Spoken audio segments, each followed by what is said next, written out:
Good morning student. तो आज हम लोग इस वीडियो में प्रश्नावली 1.6 का प्रश्न नंबर 3 का दूसरा भाग हल करेंगे। ठीक है, प्रश्न नंबर 3 का दूसरा भाग दिया है 1/3 पे घात 3 और इस पूरे का घात 7। ठीक है, तो चलिए इसको हल करते हैं। तो हल में लिख लेंगे 1/3 पे घात 3 और इस पूरे का घात 7। ठीक है, तो यहाँ पे देखिए, यहाँ पे कोष्टक के अंदर लिखा है 1/3 पे घात 3। ठीक है, तो यह 1/a⁻m के रूप का दिख रहा है। ठीक है, तो इसको हम लोग लिखते हैं a⁻−m। ठीक है, तो ठीक इसके साथ से इसको क्या लिख सकते हैं, तो इसको लिख सकते हैं 3 पे घात -3 और इस पूरे का घात 7। ठीक है, चलिए अब यहाँ पे एक बात और ध्यान दीजिएगा कि यहाँ पे घात जो दिया है वो प्लस दिया है। ठीक है, प्लस m 1/a⁻+m। ठीक है, इसलिए इसको हम लिखें a⁻−m। ठीक है, अगर यह माइनस रहता ऐसे a⁻−m। ठीक है, तो इसको हम लोग लिखते a⁻+m। ठीक है, चलिए अब इस फार्मूले के साथ ऐसे इसको लिखा गया है। ठीक है, तो यहाँ लिख लेंगे चूँकि।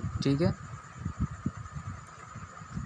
और ये कर देंगे कोष्टक में। ठीक है, चलिए अब यह देखिए क्या है, तो 3 पे घात -3 इस पूरे का घात 7। ठीक है, तो यह किस रूप का दिख रहा है, तो यह दिख रहा है a⁻m का पावर n के रूप का। ठीक है, तो इसको क्या लिखते हैं, तो इसको लिखते हैं a⁻m गुणे n। ठीक है, यहाँ लिख देंगे चूँकि। ठीक है, क्योंकि इस फार्मूले के साथ से इसको लिखेंगे। ठीक है, यहाँ पे घात में घात का क्या हो जाता है, गुणा हो जाता है। तो यहाँ भी 3 का गुणा 3 का यहाँ पे क्या हो जाएगा, 7 में गुणा हो जाएगा। ठीक है, तो लिखेंगे 3 पे घात -3 गुणे 7। ठीक है, अब चलिए 3 का गुणा 7 में करेंगे तो 3 पे घात कितना हो जाएगा, 21 हो जाएगा। ठीक है, और यहाँ पे क्या दिया है, माइनस। ठीक है, और यहाँ पे 7 के सामने कोई चिन्ह दिया नहीं है तो क्या मानते हैं, प्लस मानते हैं। ठीक है, तो माइनस गुणे प्लस क्या होता है, माइनस हो जाता है। ठीक है, तो यहाँ लिख देंगे माइनस। ठीक है, 3 7 21 हो जाएगा, 21 के सामने माइनस लिख देंगे तो 3 पे घात कितना हो जाएगा, 3 पे घात -21 हो जाएगा। ठीक है, यही हम लोग का आंसर हो जाएगा। ठीक है,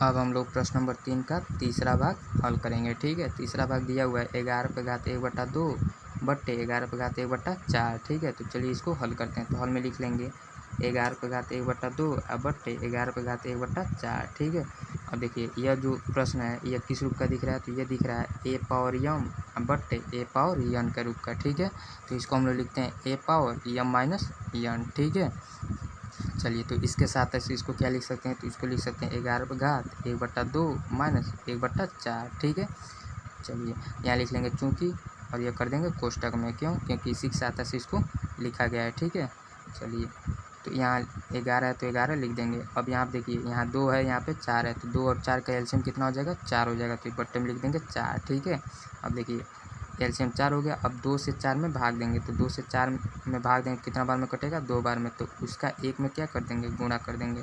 ठीक है, 2 का 1 में क्या कर देंगे, गुणा कर देंगे। यहाँ माइनस है तो माइनस लिख देंगे। 4 से 4 कितना बार में कटेगा, तो 1 बार में कटेगा। ठीक है, उस 1 का हम 1 में क्या कर देंगे, गुणा कर देंगे। ठीक है, चलिए तो यहाँ 11 तो 11 लिख दीजिए, 1 का गुणा 2 में करेंगे तो 2 हो जाएगा, माइनस है तो माइनस लिख दीजिए। 1 गुणे 1 कितना हो जाएगा, 1 हो जाएगा, बट्टे 4 हो जाएगा। ठीक है, 2 में से 1 जाएगा तो कितना हो जाएगा, 1, तो 11 2 में से 1 जाएगा तो कितना हो जाएगा, 1। ठीक है, तो 11 पे घात कितना बच जाएगा, 1/4। ठीक है, यही हम लोग का आंसर हो जाएगा।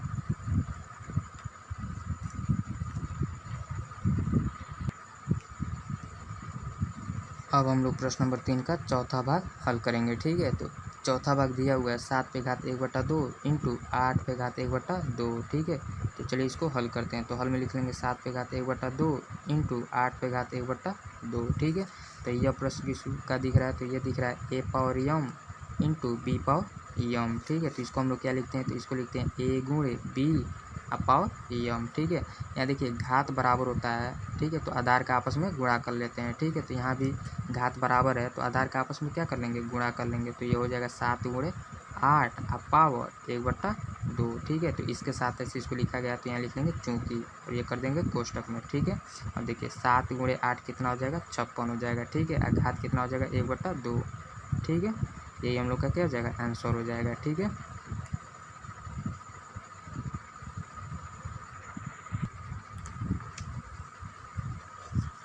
अभी जो प्रश्न हल किया गया है, ठीक है, उसको यहाँ पे लिखा गया है। ठीक है, यह प्रश्न नंबर 3 का दूसरे भाग का हल लिखा गया है। ठीक है, यह तीसरे भाग का हल लिखा हुआ है। ठीक है, इससे आप लोग देख के लिख लीजिएगा। ठीक है,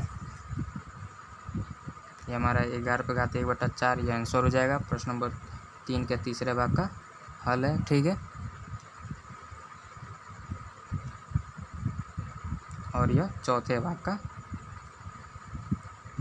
सलूशन लिखा गया है। ठीक है, इसे आप लोग देख के कॉपी में लिख लीजिएगा।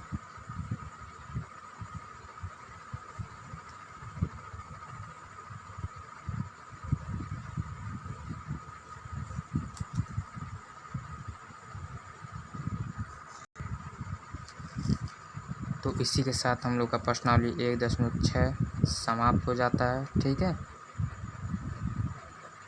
और इस प्रश्नावली के साथ साथ हम लोग का चैप्टर 1 भी समाप्त हो गया। ठीक है, ओके, थैंक्स।